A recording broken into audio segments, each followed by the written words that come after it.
ఈశాన్యంలో తీసుకోవాల్సిన జాగ్రత్తలు చూస్తే, ఒకటి, ఈశాన్యం ఎత్తుగా ఉండకూడదు కాబట్టి పూజ గదికి ఏర్పాటు చేసుకునే గట్టు ఏదైతే ఉంటుందో అది సిమెంటు, గ్రానైటు, టైల్స్ కాకుండా చెక్కతో చేయించుకోండి.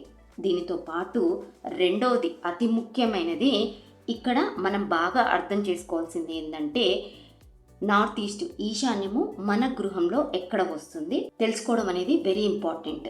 చాలామంది ఈశాన్యము అంటే తూర్పుకి ఉత్తరానికి మధ్యలో ఉండే కార్నర్ మూల అనుకుంటారు. కానీ మన ఇంటి డైమెన్షన్స్, పొడవు వెడల్పులను బట్టి నార్త్ ఉత్తరం ఎన్ని డిగ్రీస్ తిరిగిందో అనే దాన్ని బట్టి ఈశాన్యం వస్తుంది. ఇంకా కరెక్ట్గా చెప్పాలి అంటే 360 డిగ్రీస్లలో 33 డిగ్రీస్ నుండి 56 డిగ్రీస్ మధ్యలో ఈశాన్యం నార్త్ ఈస్ట్ ఉంటుంది. ఒక్కొక్కసారి ఈ 33 to 56 డిగ్రీస్ అనేది నార్త్ డిగ్రీస్ని బట్టి మనకి కంప్లీట్గా నార్త్ ఈస్ట్ ఈ భాగంలో కానీ లేదా ఈ భాగంలో కానీ ఒక్కొక్కసారి ఈ భాగంలో కూడా వచ్చే అవకాశం ఉంది. కాబట్టి నార్త్ ఈస్ట్ ఎక్కడ వస్తుందో దాన్ని ఐడెంటిఫై చేసి అక్కడ పూజ గది నిర్మించుకుంటే మంచి ఫలితాలు అనేవి వస్తాయి.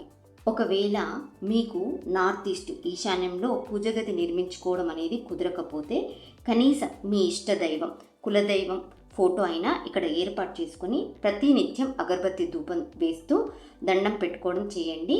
మీరు మీ జీవితంలో సరైన నిర్ణయాలు తీసుకుంటారు.